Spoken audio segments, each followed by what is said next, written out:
ज़मान के अंदर मुख्तलिफ कलर के शीशे होते थे, मुख्तलिफ किस्म की किरणें आती थी।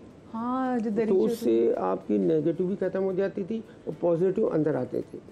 ये अच्छा, उस टाइम के लोगों को पता था कि वो जो रंग बिरंगे शीशे लगा रहे होते थे वो इस तरह से लगा रहे थे? उस दौर में बहुत माहिर थे, एक एक चीज़ पे बड़ा गौर व फिक्र करते थे। अब तो बिल्कुल नहीं है।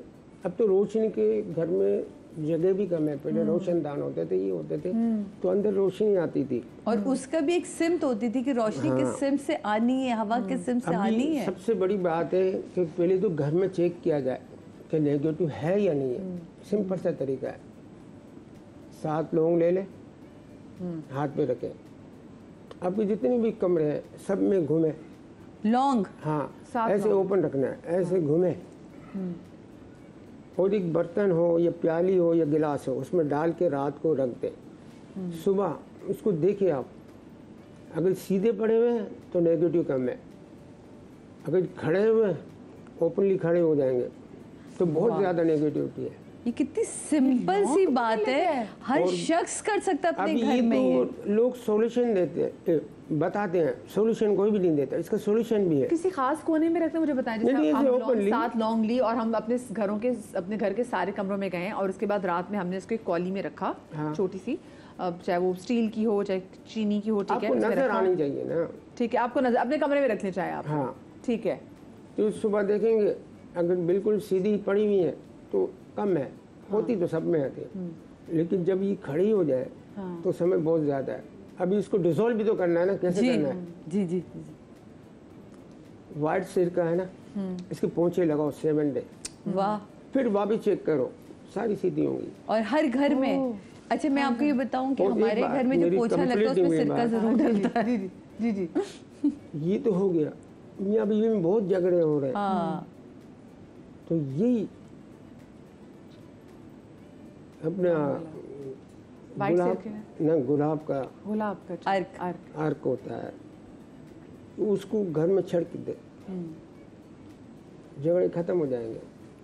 क्योंकि बहुत सारे फिर इस घरों से दूर इसलिए भी होते हैं ना, घर में लड़ाइयाँ इतनी होती तो लोग घर भी नहीं जा रहे। अब कलर से आओ, ये तो मैं कलर पे जाती हूँ, हमारे साथ कॉलर मौजूद है याया साहब। अस्सलाम वालेकुम जी।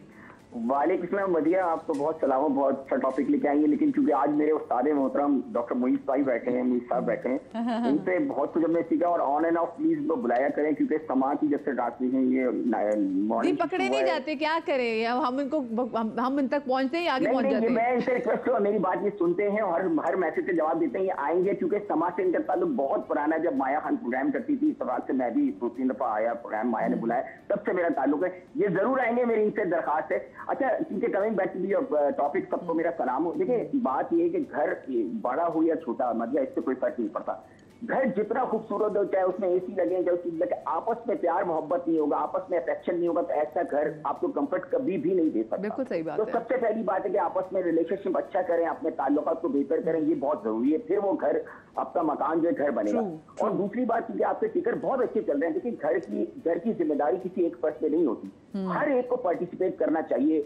अगर किचन में औरत काम कर रही है, अगर बर्तन पड़े हुए बर्तन, तो बच्चा सबको उठा के उसमें रखने में कोई शर्म आर नहीं महसूस होना चाहिए, ठीक है। एक तो ये बात। दूसरी बात, मेरा सवाल डॉक्टर साहब से ही है। डॉक्टर साहब, बात है कि अब ये फिक्र चल रहा है ना कि बेबरकती क्यों हो गई।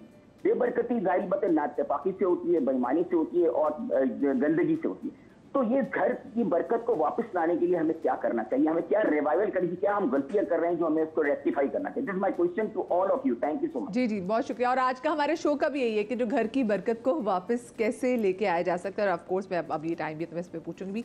मुझे बताएं, कभी सादिया आप किसी ऐसे घर में गई हो जहाँ पर आपको फील हो कि यार घर भारी है, और या कुछ ऐसे घरों में आप गए जो आपके यार कितना सुकून है, घर की कितनी खुशी वाली वाइब्स हैं? ऐसे बहुत सारे घर आपको, आप जब हम जिन दिनों रिकॉर्डिंग्स करते थे या इवन अभी भी हम जब कभी किसी के यहाँ जाते हैं तो कहीं बहुत दिल घबराने लगता है, बहुत अजीब सी फीलिंग होती है कि बस अब यहाँ से भागूं। या शायद अब जब से मैं खुद अपने आप को आइसोलेट किया, आइसोलेशन में बड़ी आपको ना, आपका सबसे बड़ा मुराकबा होता है ये डॉक्टर साहब इसको बताएंगे कि जब आप अपने आप में रहना शुरू होते हैं ना, आप अपने रब के साथ अपने रब को जोड़ना शुरू करते हैं, तो आपको बहुत सारी एनर्जीज पहले फील होना शुरू हो जाती हैं। तो शुक्र अल्हम्दुलिल्लाह कि अब चीज़ें समझ आने लगी हैं कि कहाँ से आपने दूर होना है। और मेरा ख्याल है कि अगर आपको ऐसा लगता है कि किसी ज़रूर कि आपने घंटों बैठ आप वहाँ से मुख्तसरन बात करके निकल आए, ना कि आप उनकी नेगेटिव एनर्जी अपने साथ लेकर आए। और उसका एक बहुत अच्छा हल डॉक्टर साहब ने मेरे ही शो में दिया था और समा का ही ये प्लेटफॉर्म था कि जब भी ऐसा फील हो नमक के पानी से आके नहा लिया करो। मैं डॉक्टर साहब चीज़ें भूलती नहीं। तो जब ऐसा आपको फील हो कि आपका जिस्म भारी हो कहीं से आने के बाद, तो आप जो भी आपने शावर लिया लेकिन एक बाल्टी में या एक मग में आपने नमक का पानी, नमक जो नॉर्मल घर में आप यूज़ करें, ना पहाड़ी नमक है ना कोई नमक, सिर्फ नमक आपने पानी में मिलाया और उससे आपने 2 से 3 मग आपने वो पानी डाला, तो उससे भी आपकी एनर्जी जो है वो बिल्कुल क्लियर होना शुरू हो जाती है। और इसको अपने हफ्ते में 1 से 2 दफ़ा ज़रूर रखना चाहिए। मैं ज़रूर रखती हूँ। समंदर जा रहे हैं तो पानी को ज़रूर डिप कर लें, नहीं जा पा रहे गंदगी की वजह से, घर में नमक मौजूद है उससे ज़रूर उसको वॉश करें। मैंने अभी आजकल वो चाइनीज़ मिथोलॉजी भी सारी वो देख रही थी, तो उसमें भी कहते हैं कि जी आपके घर में अगर कोई ऐसा शख्स आया जो आपको लगता है कि जी हाँ बड़ा नेगेटिव था, तो जब वो भी घर से बाहर निकले तो जहाँ से वो एंटर होता वहाँ पे नमक फेंको। ये नमक का, और जैसे उन्होंने बात की कि नमक से शावर ले लिया जाए और नमक फेंक देते, जी जी, उसका वैसे से क्या? देखिए मदिया, हर बंदा ना अपने अपने हिसाब से बात करेगा, जो उसका एक्सपीरियंस होगा वो वही शेयर करेगा, ठीक है। यहाँ पर मैं अपना एक्सपीरियंस शेयर करूँगी कि जब भी आपको लगे कि हम ऐसी जगह पर गए हैं जहाँ से हमें नेगेटिव एनर्जी ने हमला किया हुआ है और जिस्म अजीब सा टूट रहा है, मुंह का जायका कड़वा हो रहा है, दिल कहीं नहीं लग रहा, किसी को जवाब देने का दिल नहीं चाह रहा, आप अपना वज़ू करें। जब हम वज़ू करते हैं ना, उसका पानी जमा रखें। सेम यही प्रोसीजर है। जब हमने अपने वज़ू का पानी जमा किया और जब हमने शावर लिया, उसके बाद वो वज़ू का पानी आप अपने ऊपर डाल दें।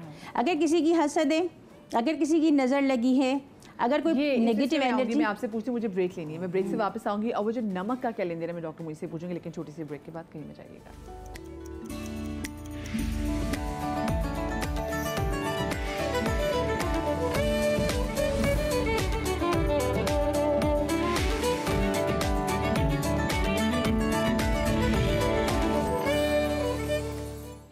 Welcome back after the break. आज का हम शो करें कि कैसे हम अपने घरों में बरकत को वापस लेकर आ सकते हैं। बचपन में नाना और दादाजी का घर जब जाते थे तो बड़ी अच्छी सी वाइब्स आती थी, घरों में जाते थे बड़ी अच्छी प्यारी प्यारी वाइब्स होती थी।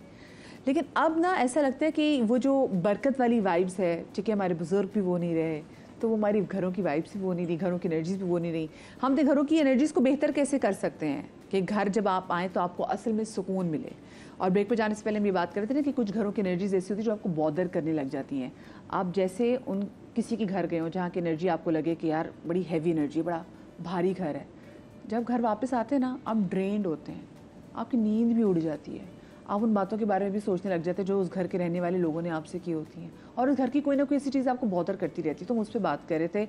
और शबाना जी, जिनको आप लोग बीबी जान के तौर पे भी जानते हैं, तो शबाना जी आप वज़ू के वाले से बता दीजिए कि अगर वज़ू करें। हम ये बता रहे थे, मुख्तलिफ अहादीस में भी पढ़ा हुआ है कि जब भी अगर आपको ये लगे कि आपके ऊपर नज़र ने गलबा किया हुआ है, किसी के हसद ने आपके ऊपर गलबा किया हुआ है, तो क्या कीजिए कि आप अपने वज़ू को, अगर आप जानते हैं कि फ़िला बंदे की नज़र लगी है तो उसके वज़ू के पानी से नहा लें। लेकिन अब ये तो मुमकिन नहीं है कि हमें ये पता लगे कि हमें किसने नज़र लगाई है या हमारे ऊपर किसकी नेगेटिव एनर्जी इस वक्त काम कर रही है, ठीक है।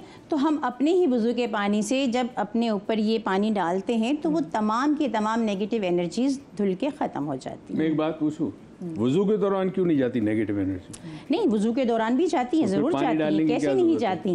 वज़ू तो देखिए, सुने मैं आपको एक बात बताऊं, माफ़ कीजिएगा, मैं बड़ा रियलिस्टिक और साइंटिफिक आदमी हूँ। इस मुल्क की कौम की बर्बादी की एक बहुत बड़ी रीज़न जुगाड़ और टोटका है। हम कॉज की तरफ नहीं जाते। रीज़न क्या है? मियाँ बीवी के दरमियान झगड़ा है, गुलाब का पानी डाल दिया, चले उस दिन ठीक हो गया, मगर वो वजूहत तो ख़त्म नहीं हुई ना, फिर झगड़े होंगे। फिर आपने वाइट विनेगर से घर साफ़ कर लिया, नेगेटिविटी चलेगी, दूसरे दिन फिर आ जाएगी, क्योंकि नेगेटिविटी की वजह वो लोग हैं जो उस घर में रहते हैं, उनके रवैये, उनकी बातें, उनकी सोच है, ठीक है।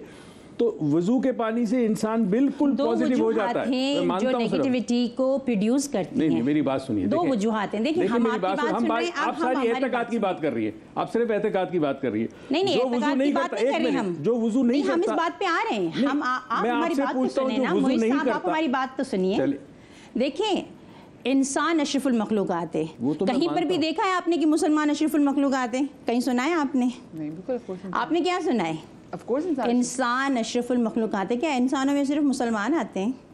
बिल्कुल नहीं, उसका इस बात से क्या ताल्लुक है? हमने शो के आगाज में मजूसी सब आते हैं ना, हमने शो के आगाज में ये बात एक अलग टॉपिक हो गया। नहीं, आप एक अलग तरफ जा रही है। आप मुझे ये बताइए, मैं ये कह रहा हूँ कि वुजू से इंसान के अंदर पाकीज़गी आती है, पॉजिटिव, मैं कह रहा हूँ ना, आती है, पॉजिटिविटी आती है, लेकिन फिर उसके पानी से नहाने की वजह क्या है या पानी बहाने से वजह क्या है? ये अगर आप इस वक्त तो मैं रेफरेंस के साथ नहीं आई हूँ और कोई भी बात बगैर ऑथेंटिसिटी के साथ करने के लिए हमें इजाजत नहीं है। मैं आपको एक ऑथेंटिक बात बता रहा हूँ। मैं एक ऑथेंटिक बात बताता हूँ। जब आप वुजू करते हैं ना, जो पानी आपके हाथ से, चेहरे से बहता है, वो अपने साथ नेगेटिविटी लेके चला जाता है। फिर उसी नेगेटिव पानी को वापस अपने ऊपर डाल रहे हैं। उस नेगेटिव पानी को अपने ऊपर नहीं डाल रहे। जब आप वुजू कर रहे होते हैं ना, तो आपका डायरेक्ट कलाम अल्लाह रब्बुल इज्जत के साथ जुड़ जाता है, एक पॉजिटिव एनर्जी जुड़ जाती है।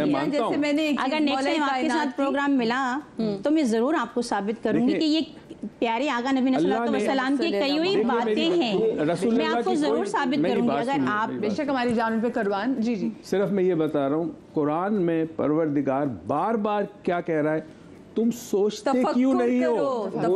सोचो, सोचने वालों की, अक्लमंदों के लिए निशानी है। तो मैं आपसे ये कह रहा हूँ कि इंसान को अकल दी है अल्लाह ताला ने, उस अकल को इस्तेमाल करे, गौर व फिक्र करे, कंटम्पलेट करे कि अगर कोई चीज़ यूं होती है तो उसके पीछे अवामिल क्या है। ये मैं होते हैं।